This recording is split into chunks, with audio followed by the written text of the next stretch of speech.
Hello YouTube. So today we are back to work on this year 2000 Mercury Mountaineer, and we got the old cracked cylinder heads off. And if you remember from the previous video, the reason they cracked, whoever had it drove it with no antifreeze, no water, no nothing in the reservoir, totally empty, and overheated it to the max, and until it quit running, and the cylinder heads are completely cracked. I showed you on a different video from the intake valve to the exhaust valves cracked all the way through into the water jacket. So anyway, we took everything apart, took the upper intake manifold off, took the lower intake manifold off, took the alternator and the bracket and the power steering and the fan and the shroud, and finally got to the cylinder heads and removed the tensioners and the overhead camshaft sprocket bolts and all the other related bolts and the cylinder head bolts, and got the cylinder heads off finally, and the exhaust manifold. So but we did leave the block in. So I looked on the internet, and there is not really any good video at all that shows how to do this job, replace the cylinder head on this V6 Ford V6 overhead cam. So that's what this video is for. And at this point where it is, the new cylinder heads are back on, and it was really a lot of work, and I tried to make a video, but it was getting really lots of struggling, and so I'm just going to make this video and explain all you need to know. So all you need to know to get the new cylinder heads on is, first of all, you need to know what tool you need. And they really sell a lot of different specialty tools for this engine, which is really sad, but that's what they do. And a lot of them are completely worthless, but a lot of them are absolutely necessary. So I'm going to show you these tools are absolutely necessary, and the other ones are you really don't need them at all. So first of all is this tool here, and it's really stupid that these two are not sold together. They're sold separately, but that's how it is. This little block fits into this little square hole, and this part has a bolt on here and a little wedge right here, so that when you tighten it, this gets bigger. So what happens is you put this in here and tighten those two bolts, and then put this whole mess on the cylinder head and hold it down with these two bolts. And as you can see, it goes right here. Now this, I already put the bolt and the washer and the sprocket on, but I can show you on the other head. When that's removed, you have a half moon. So hopefully you can see,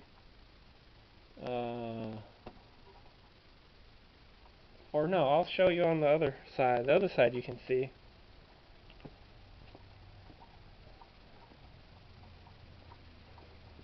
Right, so if you look right here, there's this half moon right here, and it's important to know this is bigger. This is a bigger half moon, and this is a smaller half moon, and it needs to be oriented to where the smaller half moon is facing down. And so all of this is really tricky. These are junkyard cylinder heads, so what you have to do, you go to the junkyard and you disassemble all of this, and that'll probably take you 3 hours to do it, even if you're really hurrying. But before you loosen this camshaft bolt and that camshaft bolt, it's important to position this to the top dead center and make sure that your half moon is facing down for both of your cylinder heads. And this There's no timing marks anywhere at all on this whole, all these parts, except if you look right here, there's a little pointer, and there's a really, really faint little line, and that's top dead center. And just above that line, there's another line, and it has 10 written on it. So that probably means 10 degrees advanced. But anyway, you have to look at it and line it up to that line. And it's unfortunate this arrow is so far away, so it's difficult to get a good reading. But the way to get the reading is look from the side. Look from the side as far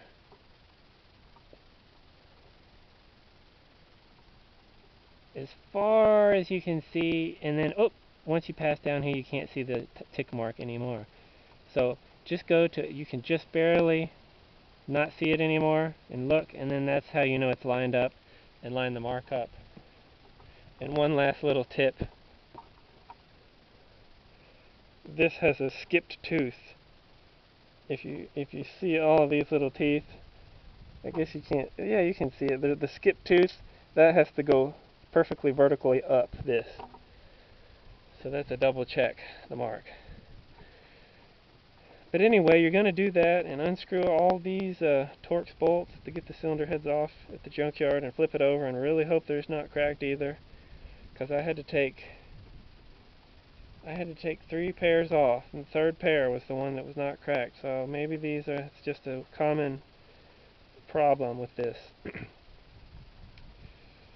But once you do that, you can go home and put them on. And over here, this side, the cam kind of stayed in the right spot, and then this one, when I undid the bolt at the junkyard, this cam kind of twisted a little.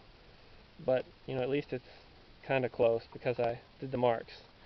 But anyway, after you do that, you put your new cylinder heads on. After you use this to grind all the gasket debris off of the cylinder head, and this is plastic, aluminum cylinder head, you have to use this plastic to clean it. I once used this on aluminum, and wow, it really destroys it, so don't do that. And then this one, this knotted wire wheel, you have to use it on the block because it's cast iron block, and just scrape all the cylinder head debris off. And make sure you wear some gloves, because all these needles, they like to fly out and stab you in the finger and the arm and the eye and everywhere, and you pull at the needle and there's lots of bleeding everywhere. So, but these knots, they clean it really well. And you have to buy a new cylinder head gasket, of course. Put your cylinder heads on and tighten your bolts down. And I think the procedure said something like, use new bolts and do, what was it, 10 foot-pounds, then 20 foot-pounds, then do a 90-degree angle. So I did that procedure, and it came out to be about 65 foot-pounds. So after I did that on one cylinder head, I just did the whole other cylinder head and torque all the bolts to evenly in 3 stages to get to the 65 foot-pounds. That's probably easier.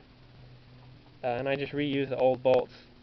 I just picked out the bolts I thought were the best between my junkyard head and the old head, and used that. So we got extra bolts now. And then, you have to be careful not to break the little plastic stuff back there, and slip your chain on, and then the tensioner. And there's a little, what's it called? It's a T30 Torx bit to hold that bolt in, and this bolt here, and those hold those plastic pieces together or on there. And they do not make a special tool to tighten that screw, so you have to buy this T30 bit, and then this bit works fine in the front, but in the back, no matter where I look, I don't find any place anywhere at all that sells an extra short T30 bit. So I had to take a regular bit that looked kind of like this one, and then cut it and welded it back together, and so now I have a little short bit that still just barely fits back in there. barely fits. You know, you put it on right there, and that's it. And that, I think, was that was 9 foot-pounds. So then what you do lastly is you have to make sure your timing is correct, and that's what this tool is for, and that other tool I showed you was for. So like I said, you'll put the two together, and it's really fidgety. You have to tighten that bolt at the back. It's a 3/4 inch, and this one's left-hand thread, and this one's right-hand thread. So that's really important. And so you put the wrench on, and what I did is I got it about as tight as I could, and then put the wrench on there, and then hit it a few times with the hammer, and that kind of tightens it just enough. And so then you can put down at the bottom here, put your 3/4 inch socket on this bolt, and just slowly turn whichever way you need to put this horizontal with the half moon on the bottom. And as soon as you get that lined up, then you have to put these on. You know, put these two together and stick them on there, and hold it down with these two bolts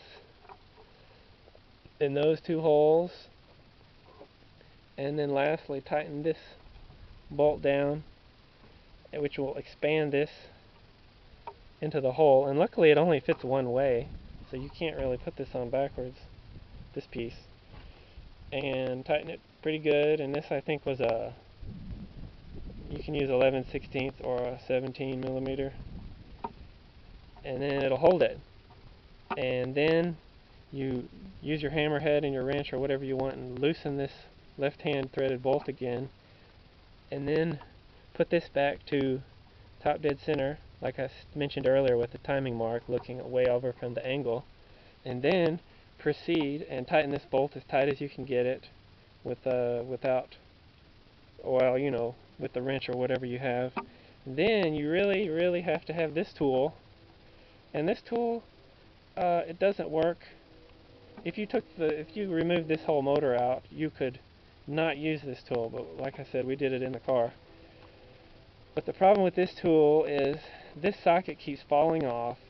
You put it all together and it's real teetery, and this will fall off into some crevice, and spend a long time digging it, try to get it out.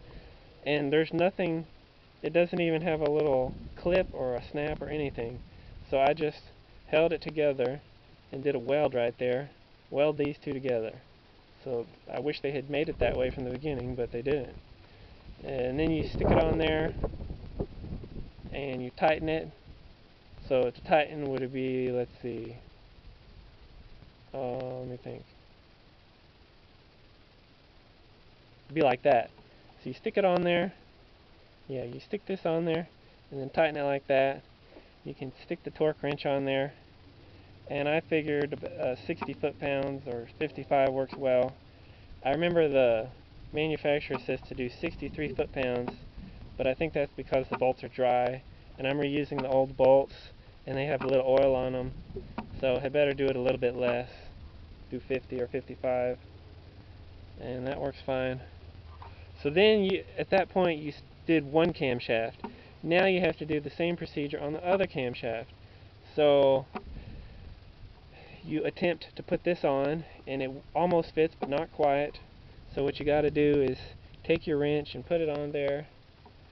I wish I had that handy, but I don't. So just imagine, put the 3/4 inch wrench right here on this bolt, and it's hanging out right here. And then you take your hammer and you hammer, bam, bam, bam, and then that way you get it just tight enough to where, again, you can take your 3/4 inch socket and turn the harmonic dampener over until that half moon on the back side, the small half moon, is perfectly down, and your tool will fit. And again, tighten these two bolts into those holes, and then tighten this bolt real tight so that cannot spin.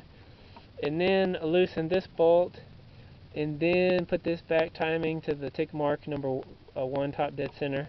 Incidentally, the number 1 cylinder is this one here for the Ford. And lastly,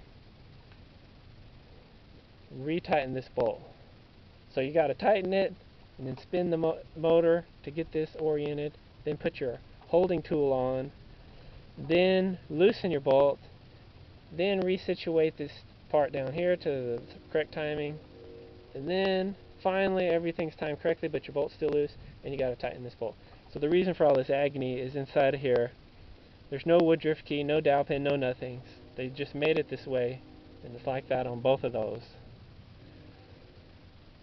So that's how that goes. But anyway, it's done now, and I hope everything will be great. So I showed you this special tool you need. Then I showed you that you'll have to make, basically. And then I showed you this tool that you can buy, but it's not right. You have to weld it, so you have to do something to that. These two work great as is. There's another special tool you can buy to go and hold the crankshaft and all that, and you don't need it, and you can't use it anyway because all these parts are still in the way. So that would only work if you're completely stripping everything off. And there's another special tool that's a solid version of this tensioner. This is a 27mm, and there's another tensioner. It's really hard to get to, but you can get to it with the open-ended 27mm wrench. You don't need that. Just screw these in, leave it. I looked carefully, and it doesn't wiggle or move or shift or anything, so you don't need that tool. And I'm trying to think if there was another tool.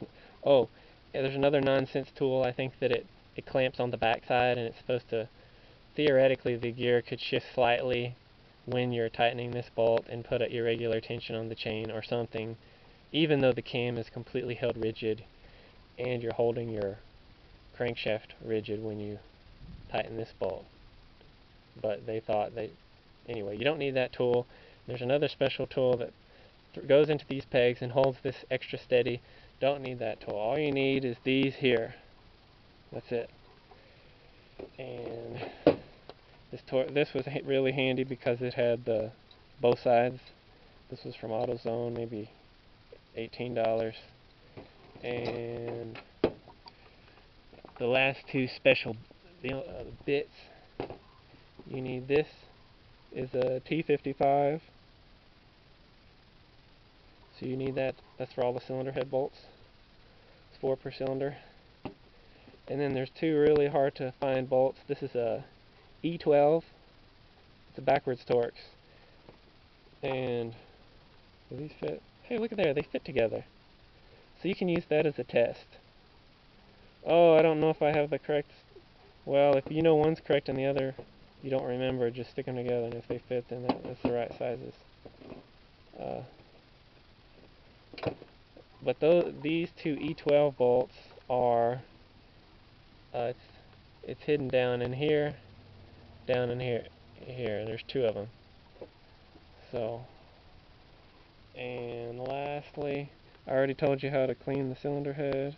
Last thing I did not explain is how to get the fan off. And yes, they sell a special Ford tool. You do not need that. All you do is take your vice grips like this, and you put it around here. You clamp it really well and tight onto this pulley here. And yes, it probably marks it a little, but you could sand it or file it at the end if you want. And once you've got it clamped really hard, you take your Macho crescent wrench, and it's a 12-inch.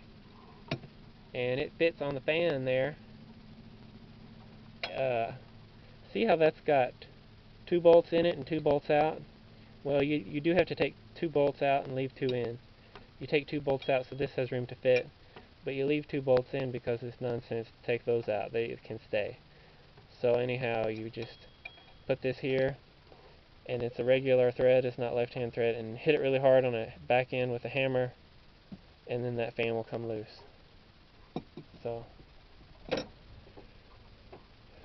now you know all the Ford secrets. If you're considering to purchase one of these, I really think you'd be happier with one of the older pushrod version, or the 302 V8. It's much easier, I think, to maintenance, and probably more fun, and But anyway, that's all. So I'm going to proceed and put the valve cover on and the intake manifold and some other little pieces, and I'll keep you updated.